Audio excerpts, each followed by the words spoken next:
Mixed numbers and improper fractions.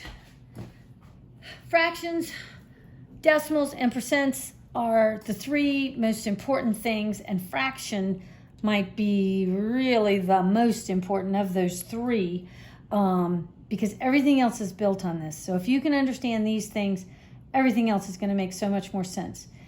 And so I want you to really pay careful attention with everything related to these three basic things with the fractions, decimals, and percents. Okay, mixed numbers and improper fractions. Well, mixed numbers, so here if I'm looking at pizza, I'm looking at a whole pizza, and then a pizza that's been cut into three pieces, and I've got two of those three pieces. So underneath the pizzas, I wrote a number one, and then I wrote 2/3 because I have the two of those pieces of something that was cut into three pieces. So when you put those numbers together, if I said, how much pizza do you have? You can tell me that you have 2 2/3 of a pizza. 2 whole pizzas and 2/3 of the third one. Well, if I break the number 2 up, it becomes the whole number 1, the whole number plus the whole number 1. Then I'm adding it to the other fractional part, which was 2/3. Well, you cannot add, when we talked about adding fractions, and you've got to have the same denominator. So these number 1s don't have any denominator right now. They're just a whole number. And really, what's understood to be under any whole number is an imaginary number 1. So do keep that in mind. But I can change these number 1s to be equivalent fractions with a common denominator as long as I have the 3 in the bottom. So 3 over the 3 gives me the number 1. This other number 1 is also equivalent to 3 over 3. And I can now add them all up. And I end up getting, what I'm doing here is I'm cutting them into pieces. And I'm telling myself I've got 8 pieces of something that was each cut into 3 pieces. So over here in the first pizza, I have 3 whole pieces. In the second pizza, I have 3 whole pieces. So now I've got 6 pieces. And then I've got these 2 more, so that gets me to the 8 pieces. Okay. This is a lengthy explanation to get you to a shortcut, so hang in there. Now, I've got this improper fraction with the 8 over the 3, and we can't leave it like that, so I just want you to see what we do. Well, every fraction is a division problem, and it's the top number divided by the bottom. So this is saying 8 divided by 3. So how many times does 3 go into 8? It goes in there 2 whole times, which would give me 6. And 8 minus 6 gives me 2 left over. So this 8/3 takes me right back to this 2 and 2/3, which is what I had to begin with. Okay, so let's look at another fraction. 1 2/5. I don't want to have to go through all that rigmarole each time. That will take you forever. So the shortcut is you go to the denominator. I have 1 2/5. I've got the whole number 1 and the fraction 2/5.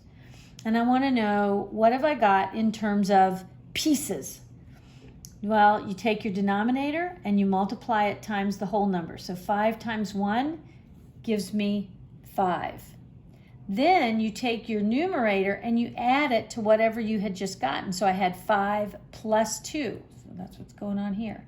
And that gets me to 7. And you always keep your same denominator. So 1 2/5 is the same thing as 7/5. Because the 1 really is the same as 5 over 5, so that I could add it together, which would have given me 7 over 5. So let's look at 3 1/2. So I've got 3 whole pizzas of pizzas that were cut, each one in half. So I take my 2, my denominator, multiply it times the whole number 3, that gives me 6, and add it to my numerator, which gives me 7. So that's what's going on here.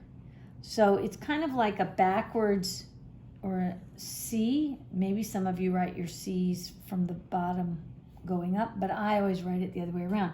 But you're going to start with the bottom, the denominator. 2 times the whole number is 6, plus the numerator is a 1, which gets me to 7, and it's 7/2. Now we're going to do the opposite when we have an improper fraction. I have the fraction of 12 sevenths. So 12 over 7. I will put the 12 on my piece of paper.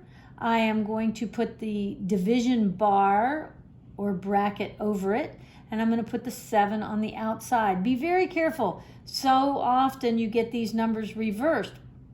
So be very careful about that.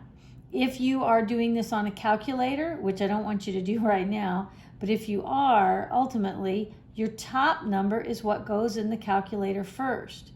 So anyway, it is 12 divided by 7. Well, how many times does 7 go into 12? It goes in there one time. That's the number that goes up top. 1 times 7 is 7. Do the subtraction, and I get 5 left over. And I don't have anything else to bring down, so just take your remainder 5 and put it back over the number you were dividing with, which was 7. So my new answer is 1 5/7. So 12 sevenths is equivalent to 1 5/7. Here's another one, 13 divided by 3.